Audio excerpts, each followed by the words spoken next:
News First Morning on TV1. සුබදසනක් ඔබ එක්වන්නේ News First Morning on TV1 සමගින් ප්‍රථමයෙන්ම දේශීය ප්‍රවෘත්ති. යුද ජයග්‍රහණයට වසර 16ක් සපිරීම නිමිත්තෙන් ජාතික විජයග්‍රාහී සැමරුම් උත්සවය අද පැවැත්වෙනවා.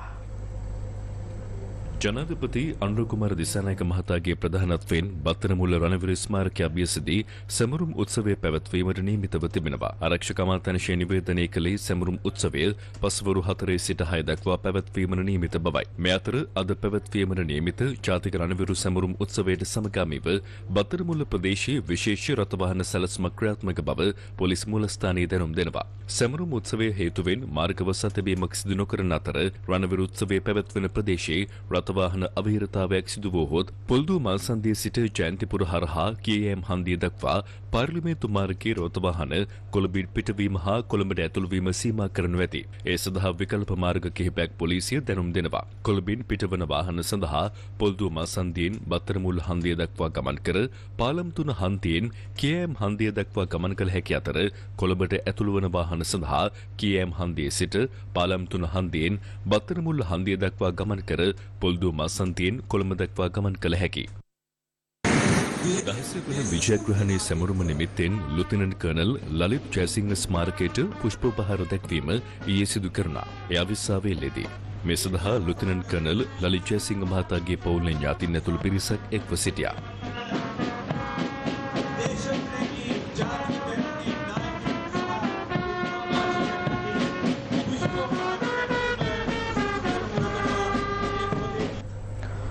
පොලිස්පති දේශබන්දු තෙන්නකෝඩ් මහතා පොලිස්පති දුරයේ බලතල අනිසි ලෙස යොදා ගැනීම සම්බන්ධයෙන් විමර්ශනයට පත් කළ කමිටුව හමුවේ අද පෙනී සිටීමට නියමිතව තිබෙනවා. පාර්ලිමේන්තුවේ සංනිවේදන ඒකකයේ සඳහන් කළේ අද පස්වරු 2ට පමණ ඔහු කමිටුව හමුවේ පෙනී සිටීමට නියමිත බවයි. 2002 අංක 5 දරන නිලධාරියන් ඉවත් කිරීමේ කාර්ය පටිපාටිය පනතට අනුව පොලිස්පතිවරයාට එරෙහිව ඇති චෝදනා විමර්ශනයට කමිටුවක් පත් කෙරුණා. ඒ ශ්‍රේෂ්ඨාධිකරණ විනිසුරු ප්‍රීති පද්මන් සුරසේන මහතාගේ සභාපතිත්වයෙන් දේශබන්දු තෙන්නකෝඩ් මහතා එම විමර්ශන කමිටුව හමුවේ පෙනී සිටින්නේ පළමු වරටයි.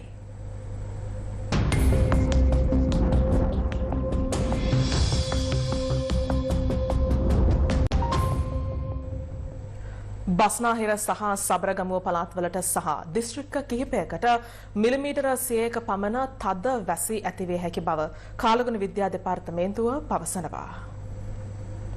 බස්නාහිර සහ සබරගමුව පළාත්වලටත් ගාල්ල මාතර නුවරඑළිය පුත්තලම සහ මහනුවර දිස්ත්‍රික්කවලටත් මිලිමීටර 100ක පමණ තදවැසි ඇතිවිය හැකි බව කාලගුණ විද්‍යා දෙපාර්තමේන්තුව පවසනවා. නිරුද්ධික මෞසම දිවයින හරහා ස්ථාපිත වෙමින් පැවතීම ඊට හේතුවයි. දිවයිනේ සෙසු ප්‍රදේශවලද තනින් තන සවස් කාලයේ ගිගුරුම් සහිත වැසි ඇතිවිය හැකි වෙනවා. කාලගුණ විද්‍යා දෙපාර්තමේන්තුව ජනතාවට දැනුම් දෙන්නේ අකුණු අනතුරු වළක්වා ගැනීමට අවශ්‍ය පියවර ගන්නා ලෙසයි. ප්‍රධාන ජලාශය 10ක් වාන්දමමින් ඇතැයිද වාරිමාර්ග දෙපාර්තමේන්තුව ප්‍රකාශ කළා. එහි ජල කළමනාකරණ ඒකකයේ අධ්‍යක්ෂ HMPSD හේරත් මහතා පැවසුවේ රාජාංකනී ලුණුගම් වෙහෙර මහකනදරාව ඇතුළු ජලාශය 10ක් ඒ අතරට ඇතුළත් බවයි. මධ්‍යම ප්‍රමාණයේ වැව් 6ක්ද වාන්දමමින් ඇතැයි ඔහු සඳහන් කළා. මේ අතර දිස්ත්‍රික්ක 6කට නායම් පිළිබඳ පූර්ව අනතුරු ඇඟවීම් නිකුත් කරනවා. එම දිස්ත්‍රික්ක වන්නේ කොළඹ, ගාල්ල, කළුතර, මහනුවර, කෑගල්ල සහ රත්නපුරයි.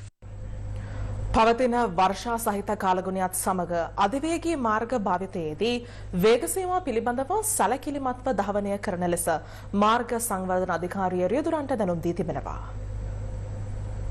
අධිවේගී මාර්ගයේ ගමන් කිරීමේදී වර්ෂාව ඇති විට පාලනය කරගත හැකි වේගයකින් ගමන් කරන ලෙස රියදුරු මහත්වරුන්ගෙන් ඉල්ලා සිටිනවා. ඒ වගේම වාහන අතර පරතරය අවම වශයෙන් මීටර් 50ක පරතරයක්වත් තියාගන්න කියලා ඉල්ලා සිටිනවා. එයින් ඔබගේ සහ අධිවේගී මාර්ගයේ පාවිච්චි කරන අනෙක් අයගේ ජීවිත සුරැකීමට හේතු වෙනවා. වර්ෂාව ඇති විට පාලනය කරගත හැකි වේගයකින් සමහර වෙලාවට 60ක පමණ වේගයකට අඩු කරන්න පුළුවන්. මේ වර්ෂාව අනුව තමයි අඩු වැඩි කරන්න වෙන්නේ. ඒක අපි දැනුවත් කරනවා. වර්ෂාව තියෙනවා නම් අපේ ඩිජිටල් සයින් බෝඩ් වලින් ඉදිරි වර්ෂාව තියෙනවා නම් පාලනය කර හැකි වේගයකට අඩු කරන්න කියලා දැනුම් දෙනවා ඒ අවස්ථාවවලදී. වර්තමාන දේශපාලන තත්ත්වය සම්බන්ධයෙන් ජාතික ජනබලවේගයේ පාර්ලිමේන්තු මන්ත්‍රී චමින්ද ලලිත් කුමාර මහතා අදහස් පළ කළා. මන්ත්‍රීවරයා මේ අදහස් පළ කළේ ඊයේ පැවති උත්සවයකින් අනතුරුවයි.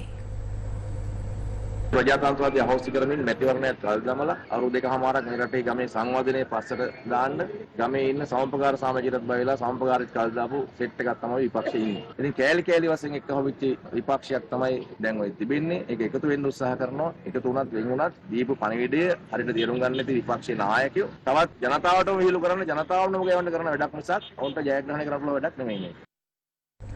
පොසොන් පොහොයට සමගාමීව පවත්වන දන්සැල් ලියාපදිංචි කිරීම එළඹෙන පළමුවැනිදා සිට සිදු කරන බව ශ්‍රී ලංකා මහජන පරීක්ෂකවරුන්ගේ සංගමය පවසනවා.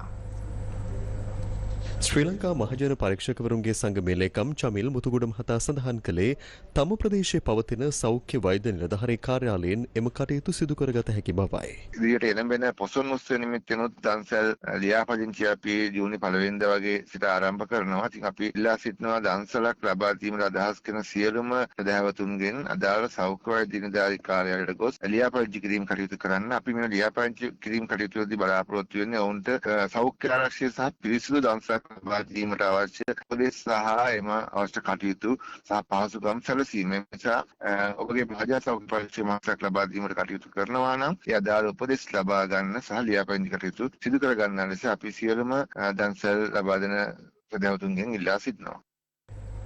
සමසෞඛ්‍ය උපාධිධාරීන් රාජ්‍ය සේවයට බඳවා ගැනීමේදී ආණ්ඩුව විසින් යෝජනා කර ඇති ක්‍රමවේදයට විරෝධය පළ කරමින් සමසෞඛ්‍ය උපාධිධාරීන්ගේ දෙමව්පියන් පිරිසක් ඊයේ කොළඹදී මාධ්‍ය හමුවක් කැඳවා තිබුණා. මගේ පුතා පේරාදෙණිය විශ්වවිද්‍යාලයේ සමුසෞඛ්‍ය පීඨයේ උපාධිධාරියෙක්. අපි ඒ දරුවන්ට උගන්වන්න සෑහෙන්න මහන්සියක් ගත්තා. ඒ වගේම සායනික පුහුණු සඳහා කුරුණෑගල මහරෝහල, එකම රාගම මහරෝහල, ඊළඟට වැලිසර මහරෝහල වැනි රෝහල් වලත් විශාල කාලයක් පුහුණු වීම කරලා ඒ උපාධිය ඒ විශේෂ උපාධියක් සමුසෞඛ්‍ය පීඨයෙන් ලබාගත් විශේෂ උපාධියක්. එතකොට ඒ උපාධිය ලබාගත්තට පස්සේ නැවතත් සාමාන්‍ය දැනීම ප්‍රශ්න පත්‍රයකට පෙනී සිටින්නේ කියලා කියනවා. මම මේ වෙලාවේ කියන්නේ මේ නිදහස් අධ්‍යාපනයෙන් උපාධි ලබාගත් ඒ දරුවන්ට අසාධාරණයක් කරන්නේ නැතුව මම මේ වෙලාවේ වත්මන් ජනාධිපතිතුමාගෙන් ඉතා ගෞරවයෙන් ඉල්ලා සිටිනවා මේ ගැන අවධානය යොමු කරලා මේ ප්‍රශ්න විසඳන්න කියලා. මොකද එහෙම නැති වුණොත් මේ සමසෞඛ්‍ය පීඨවලට දරුවන් නැතුළත් වීමට මැලි වෙනවා. පසුගිය රජවල් වගේ නෙමෙයි මේ ගැන විශේෂ අවබෝධයක් ඔබතුමන්ලට තියෙනවා. ඒක නිසා මේ රජයෙන් ඉල්ලා සිටිනවා මේ ප්‍රශ්නය කඩිනමින් විසඳලා අපේ සෞඛ්‍ය ක්ෂේත්‍රයට මේ සමසෞඛ්‍ය විද්‍යා උපාධාරීන් බඳවාගෙන අපේ සෞඛ්‍ය ක්ෂේත්‍රය මීට වැඩිය හොඳ තත්වයකට ගෙනෙන්නේ කියන එක තමයි මම මේ වෙලාවේ ඉල්ලා සිටින්නේ. අපිට ගිය රජවලිනුත් සාධාරණයක් මේ ප්‍රශ්නවලට ලැබුණේ නැහැ. ඒකින්ද මම කියන්නේ වෛද්‍යවරුන්ට දන්ත වෛද්‍යවරුන්ට දෙනවා වගේ අපේ ළමයින්ටත් SOR එක අනුව ඒ රැකියාව ලබා දෙන්න කියලා. මොකද මේක කාලයක් තිස්සේ ඇදගෙන ගිය දෙයක්. ඒකින්ද SOR එක අනුව දිගටම දුන්නොත් ওই ප්‍රශ්නෙන් අපිට ගොඩ එන්න පුළුවන් වෙයි කියලා මට හිතෙනවා. අනුරාධපුර ගල්නෑව නෑගම්පහළ නෑගම සිරිසුමන විද්‍යාලය වෙනුවෙන් පානීය ජල ව්‍යාපෘතියක් ඉදිකිරීමට අද මුල්ගල තැබෙනවා. ඒ ගම්මැද්ද තවත් සත්කාරයක් ලෙසින්. අනුරාධපුර දිස්ත්‍රික්කයේ ගල්නෑව ප්‍රාදේශීය ලේකම් කොට්ටාසේ නෑගම්පහ නෑගම සිරිසුමන විද්‍යාලය කියන්නේ සිසුන් 165ක් පමණ අධ්‍යාපනය ලබන පාසලක්. මේ විද්‍යාලයේ සිසුන් මුහුණ පෑ ප්‍රධාන ගැටලුව පිරිසිදු පානීය ජලය සපයා ගැනීම. මෙම විද්‍යාලයේ පිහිට ඇති නෑගම්පහ ගම්මානයේ පවුල් 170ක් පමණ මෙම උග්‍ර පානීය ජල හිඟෙන් පීඩා විඳිනවා. කාලයක් තිස්සේ මේ ගැටලුවට පිළියමක් නැති නිසා පාසලේ විදුහල්පතිවරයා මේ ගැටලුව ගම්මැද්දට කිව්වා. ඒ අනුව ගම්මැද්ද පොදු අරමුදලේ මූල්‍ය දායකත්වයෙන් ශ්‍රී ලංකා නාවික හමුදාවේ තාක්ෂණික සහයෙන් ජල හිඟයට විසඳුමක් ලෙස ප්‍රති ආශ්‍රිත ජල පෙරණ පද්ධතියක් ඉදිකිරීමට තීරණය කළා. එම තීරණය යථාර්ථයක් කරමින් එම ව්‍යාපෘති සඳහා මුල්ගල තැබෙනවා. කැපිටල් මහරජා සංවිධානයේ හිටපු සභාපති ගම්මැද නිර්මාතෘ දිවංගත ආරාජ මහින්ද්‍රන් මහතාගේ 82 වෙනි ජන්මදිනය වෙනුවෙන් මෙම ව්‍යාපෘතිය සිදු කිරීම විශේෂත්වයක්.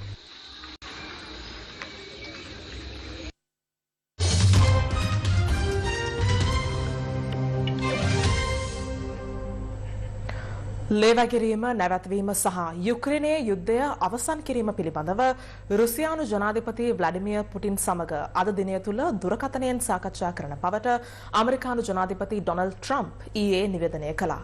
එම සාකච්ඡාවලින් අනතුරුව යුක්‍රේන ජනාධිපති වොල්ඩිමිර් සෙලෙන්ස්කී සමගද ඇමරිකානු ජනාධිපතිවරයා සාකච්ඡා කිරීමට නියමිතයි.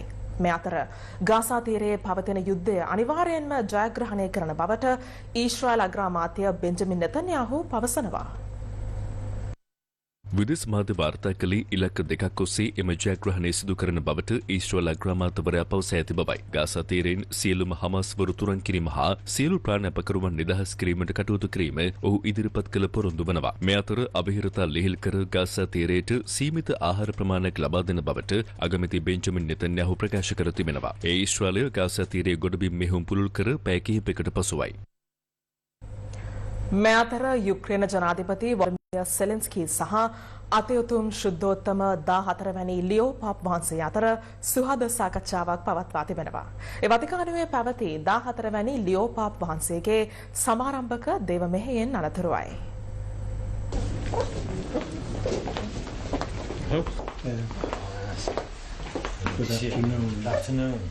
විදෙස් මාධ්‍ය වාර්තා කළේ එම සාකච්ඡාවේදී රුසියා යුක්‍රේන යුද ගැටුම් සම්බන්ධයෙන් විශේෂ අවධානයක් යොමු වී ඇති බවයි. යුක්‍රේන රුසියා යුද ගැටුම් සමනය කිරීම සහ සාධාරණ කල් පවතින සාමයක් සඳහා මුල් වී කටයුතු කිරීමට තමා සූදානම් බව එහිදී 14 වන ලියෝ පාප් වහන්සේ ප්‍රකාශ කර තිබෙනවා. The most strong signal that even during the war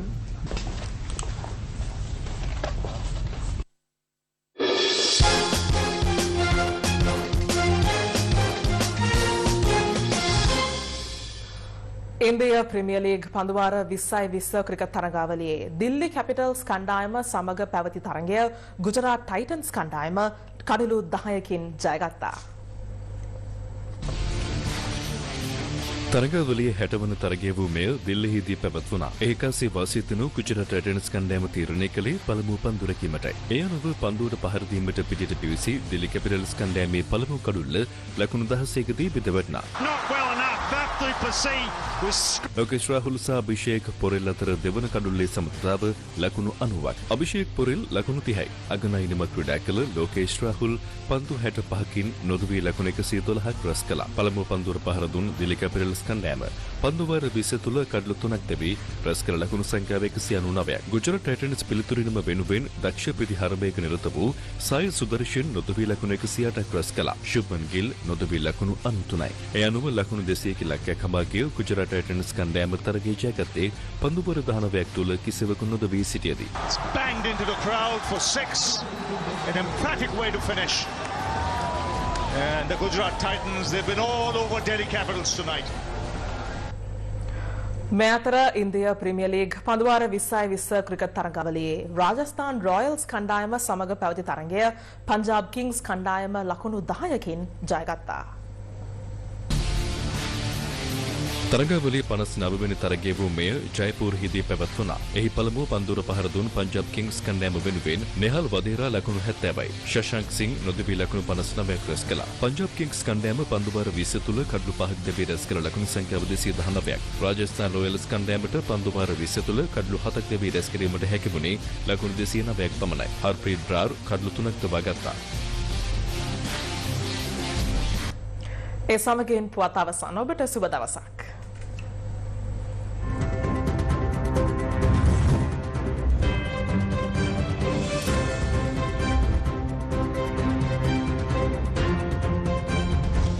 News First Morning on TV1.